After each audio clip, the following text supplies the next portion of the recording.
Bonjour. Nous faisons cette vidéo pour vous parler de la spondylarthrite.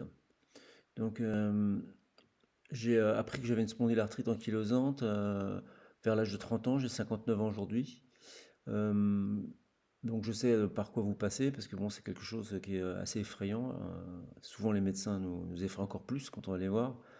Euh, mais pour vous rassurer, j'ai ma femme qui est à côté de moi a trouvé un remède en fait qui m'a complètement supprimé la maladie et qui me l'a supprimé, qu'il a aussi supprimé une autre personne qui vient d'essayer le traitement, enfin qui vient d'essayer le traitement, ça fait déjà 3 ans, et c'est exactement pareil, ça lui a complètement passé la maladie.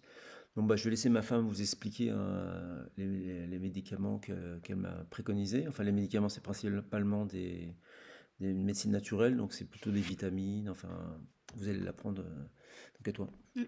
Donc, voilà, donc c'est ça des traitements naturels, qu'on a trouvés en faisant des recherches, sur internet, en parcourant beaucoup de forums, beaucoup de blogs pour voir ce qui avait pu fonctionner pour, certaines personnes. Donc, voilà, il y a des gens qui font des régimes très complexes pour s'en débarrasser. Enfin, nous, on a juste, commencé par tester ces compléments alimentaires très simples et comme, il y a eu de très bons résultats puisque mon mari est en rémission depuis, maintenant, je ne sais pas depuis combien de temps? En Ça rémission, une fait, douzaine d'années au moins? ouais, c'est ça, hein. Voilà. Mais pas, on peut considérer que j'ai plus la maladie, je Oui, l'ai tu toujours, as mais en plus du fait, tout de symptômes, j'ai plus de ouais, symptômes, j'ai plus de douleur, j'ai plus rien, quoi. voilà. Hmm. Donc, ce qui était déterminant, c'est le niveau de vitamine D. Bon, mon mari était déficitaire en vitamine D. J'ai l'impression qu'à partir du moment où le niveau a été dans les taux normaux, ça a été quasiment gagné. Donc, tout ce qui est vitamine D, c'est très très important. Et pour les personnes qui ont du mal à la fixer, eh bien, il ne faut pas hésiter à doubler, tripler les doses.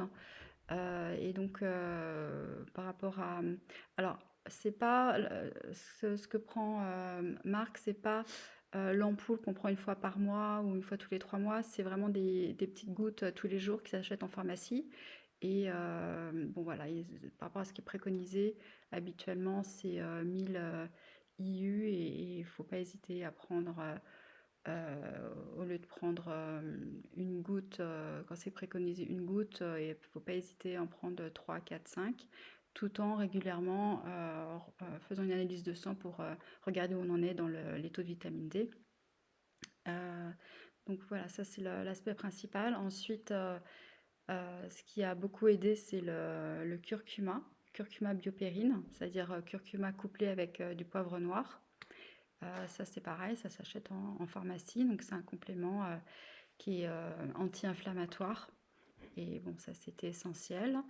Et dernière chose, les oméga 3. Donc, en particulier l'huile de krill, qui est particulièrement pure. Voilà, donc déjà, c'est 3 éléments de base à prendre quotidiennement. Bien, les symptômes ont commencé à disparaître assez Je rapidement. peux reprendre si tu veux, si tu as fini avec les... Vas-y, ça c'est Voilà. l'aspect Hmm. complément alimentaire. Voilà.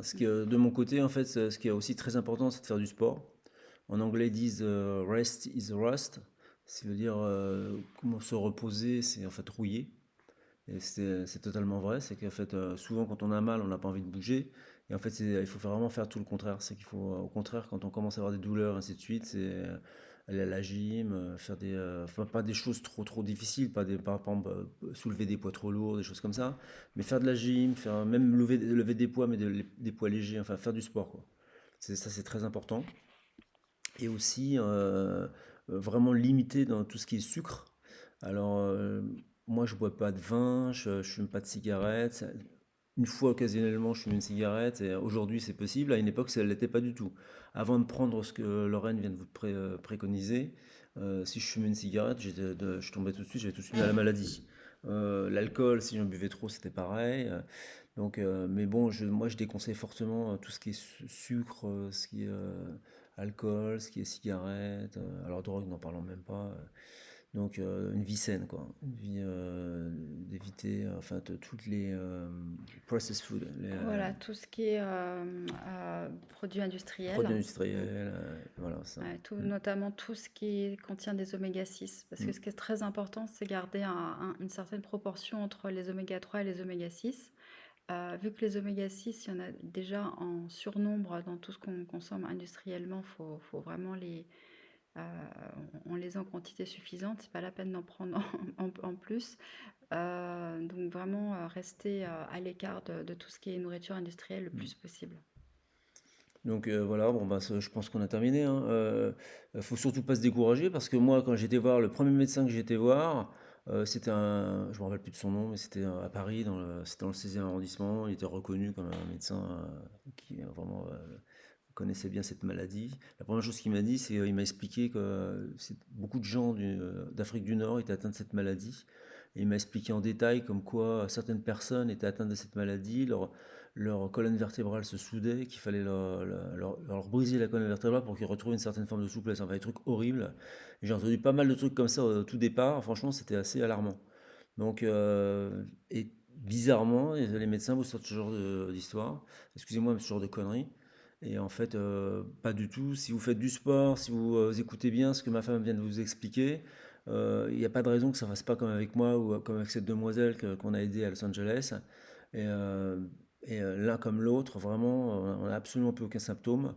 On se tient à carreau. On fait très attention. C'est-à-dire qu'on évite, comme on vient de vous le dire, le sucre et ainsi de suite. On se tient bien à nos vitamines. Et franchement, il n'y a pas de raison que ça ne marche pas pour vous. Eh ben, écoutez, bonne chance. Et puis, c'est tout, hein. Ouais, je Ouais, crois que c'est tout. voilà. J'essaie de trouver le...